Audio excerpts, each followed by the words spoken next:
बिस्मिल्लाहिर्रहमानिर्रहीम। अस्सलाम वालेकुम स्टूडेंट्स। आज हम लोगों का टॉपिक है इंटेलिजेंस, जहानत। जहानत हमारी रोज़मर्रा ज़िंदगी का ऐसा मौजू है जिसका मुतालिया करने में माहिरीन नफ्सियात के साथ साथ जो आम लोग होते हैं वो भी इसमें दिलचस्पी लेते हैं कि जहानत क्या है, किस तरह से जो है वो असरअंदाज होती है और ज़िंदगी में क्या क्या चेंजेस लेकर आती है। मालूमाती आमा से मुतल्लिक़ा सवालात हों, चाहे जनरल नॉलेज के क्वेश्चंस हों या पहेलियाँ जो है वो पूछ कर जहानत का अंदाज़ा लगाना जो है वो सदियों पुरानी रवायत है। जहानत का मफ़हूम माशरे में कदरे इससे मुख्तलिफ है। हर माशरा जो है उसका रहन सहन, रस्म व रवाज जो होते हैं, तहज़ीब उनकी क्या है, उनका जोग्राफ़ी माहौल, जिस जगह के जिस इलाके के लोग रहते हैं वहाँ का जोग्राफ़ी माहौल डिफरेंट होता है। अब ये देखें कि सिंध के लोगों का तर्ज़ ज़िंदगी, जोग्राफ़ी माहौल, जोग्राफ़िया और है, पहाड़ों के रहने वालों का और है, जो दरियाई लोग हैं यानी जो जिनके करीब दरिया होते हैं उनके रस्म व रवाज और तरह के होते हैं, और जो मैदानी इलाके हैं जैसे हम लोगों के पंजाब के तो उसका रस्म व रवाज, और कहाँ पे बर्फ़ वाले इलाके, इस तरह से जो जैसे जैसे जोग्राफ़ी माहौल बदलता है वैसे वैसे इंसान के रस्म व रवाज, उसकी तहज़ीब, तमद्दन और सारी चीज़ें बदलती हैं, और इसी तरह से ये सारी चीज़ें जो हैं उसकी जहानत की अक्कास होती हैं। जहानत से मुराद फ़र्द का ज़ाती तजर्बात और हालात की बुनियाद पर मुस्तकबिल को नज़र में रखते हुए, मलहूज़ ख़ातिर रखते हुए, यानी उसको जहन में रखते हुए मुताबिकत इख्तियार करना है कि हमारी अब की चीज़ क्या है, हमारे मुस्तकबिल में हमारे साथ क्या हो सकता है। तो हम मुस्तकबिल की को जहन में रखते हुए अपनी जो फ़िल वक़्त की प्लानिंग है वो करते हैं। गोया जहानत का तल्लुक़ जो हालात के साथ मुनासिब कारकर्दगी से है, यानी माहौल के तकाज़ों के मुताबिक जो है वो मुनासिब और मौजू रद्द अमल जो है वो इख्तियार करना। आम तौर पर इम्तिहान में अच्छे नंबर लेने वाले तलबा को ज़हीन समझा जाता है। हालांकि मुश्किल और नया काम करना, पुराने काम में जो है वो जिद्दत पैदा करना, यानी पुराने काम में एक नई चीज़ पैदा कर देना, माशरे में हर दिल अजीज़ी हासिल करना कि कोई शख्स जो है वो सोसाइटी में हर दिल अजीज़ हो, लोग उसको इम्पोर्टेंस दे रहे हों, उसको जो है वो अहमियत दे रहे हों। आला मकासद का तयन करना कि अपने फ्यूचर के लिए आला मकासद जो है वो बनाना और उनका हसूल और उनको हासिल भी करना। शायरी, मौसीकी, अदब और दीगर फ़नून लतीफ़ा में जो है वो कमाल हासिल करना भी जहानत कहलाता है।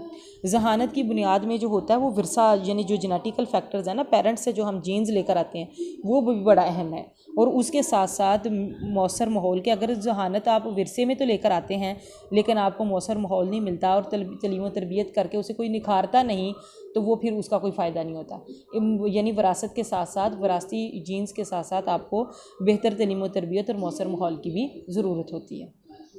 गोया जहानत की नशोनुमा में विरसा और माहौल जो हैं वो दोनों अहमियत के हामिल हैं। डेविड वेस्लर ने जो जहानत की डेफिनेशन दी है वो कहता है कि जहानत ऐसी जामिया काबिलियत है, यानी ऐसी कम्प्रीहेंसिव एबिलिटी है जो फ़र्द के अमल को बामकसद बनाती है। फ़र्द का कोई भी अमल होता है ना तो वो उसको बामकसद करती है कि ये किस लिए हम ये काम कर रहे हैं। हर अमल बामकसद होता है। सोच को मंतकी अंदाज़ अता करती है, जो हमारी सोच होती है उसको लॉजिकल जो है पॉइंट ऑफ व्यू उसको देना, और मौसर तरीके से हालात का मुकाबला करने की जो है वो भी गुंजाइश फराहम करना। बीने साइमन के ख्याल में हालात के तहत फ़ैसला करने, फ़हम हासिल करने और इस्तदलाल जैसे अहम नफ्सियाती अमाल का नाम भी जहानत है कि जब हम हालात के तहत कोई फ़ैसला करते हैं, उसके बारे में हम मालूमात हासिल करते हैं कि वैसा क्यों हुआ, कैसे हुआ, रीज़निंग से, लॉजिकली सोच समझ कर जब हम कोई चीज़ अकल से काम लेकर जब कोई काम करते हैं तो इन अमाल का नाम जहानत है। फ्री मैन कहता है कि जब हम माहौल से मुताबिकत हासिल करने की सलाहियत को जहानत कहता है कि जिस माहौल में हम रहते हैं वहाँ पे मुताबिकत इख्तियार करना, अच्छे तरीके से रहना और एडजस्ट कर जाना, यही जो है वो जहानत होती है। विलियम स्टर्न के बकौल जहानत जो है वो मुताबिकत हासिल करने की अहलियत का नाम है कि हमारे अंदर कितनी अहलियत है कि हम वो मुताबिकत हासिल कर लें। जहानत ऐसी आम काबिलियत है, यानी अमूमी सलाहियत है जो इस्तदलाल से, यानी सोच समझ से, फ़िक्र से और लर्निंग से, कुछ चीज़ों को सीखने से हम दुनिया में वकूफ़ हासिल करते हैं ना, चीज़ों को जानते हैं कि कुछ क्या है, वो कैसे है, वो उन सारी चीज़ों को अपने तजर्बात में लाना और उनसे काम लेते हुए तजर्बात से जो है वो फ़ायदा उठाना, ये सारी चीज़ें जो हैं वो जहानत कहलाती हैं।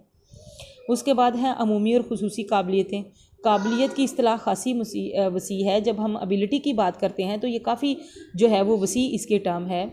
इसमें रुझान, हमारा रुझान किसी तरफ कैसा है, हमें किसी चीज़ में कितनी महारत है, हमारी दिलचस्पी उसमें कितनी है, हम दिलचस्पी लेकर जब कोई काम सीखते हैं तो उसको भी जहानत कहा जाता है। और हर फ़र्द में कुछ ना कुछ सलाहियतें पाई जाती हैं। फ़र्द में पाए जाने वाले जो ख़वास होते हैं, यानी जो करैक्टरिस्टिक्स इंसान में पाई जाती हैं, उनमें दिलचस्पियाँ भी होती हैं, खूबियाँ भी, सलाहियतें भी, और मिलानात होते हैं, रुझानात, किसी शख्स का रुझान किस तरफ है, ये सारी चीज़ें भी देखी जाती हैं। काबिलियतें दो तरह की होती हैं, अमूमी और खसूसी। जो अमूमी काबिलियतें जनरल एबिलिटीज़ होती हैं, ऐसी काबिलियतें जिनका तल्लुक़ जो है वो रीजनिंग से होता है, इमेजिनेशन से होता है, बसीरत से, अक़ल से, यानी फ़ैसला साजी करते हैं हम। और दौरान आमोज़िश जो है वो, यानी हम जब लर्न कर रहे होते हैं कोई चीज़ तो उसमें हम बेहतर कारकर्दगी का मुज़ाहिरा करते हैं, पार्टिसिपेट करना, चीज़ों को अच्छे तरीके से सीखना, ये तमाम काबिलियतों के मजमूए का जो नाम है वो ज़हानत है। गोया ज़हानत और इससे मुतल्लिक़ा तमाम सलाहियतें जो होती हैं वो अमूमी काबिलियतें कहलाती हैं। ख़ुसूसी काबिलियतें ऐसी होती हैं जो तमाम अफराद में यकसा तौर पर नहीं पाई जाती हैं, वो ख़ुसूसी काबिलियतें होती हैं। तमाम तख्लीकी सलाहियतें ख़ुसूसी काबिलियत के ज़ुमरे में आती हैं। मसलन संग तराशी हर बंदा नहीं कर सकता, कैलीग्राफी मुसव्वरी हर बंदा नहीं कर सकता, शायर हर बंदा नहीं हो सकता, गुलकार, अफसाना नगार, ड्रामा नवीस, ऐसी चीज़ें हैं जो आम लोगों में नहीं पाई जाती हैं। ये स्पेसिफ़िक एबिलिटी हैं जो कुछ लोगों में होती हैं, इस वजह से इन्हीं स्पेसिफ़िक एबिलिटीज़ भी कहा जाता है।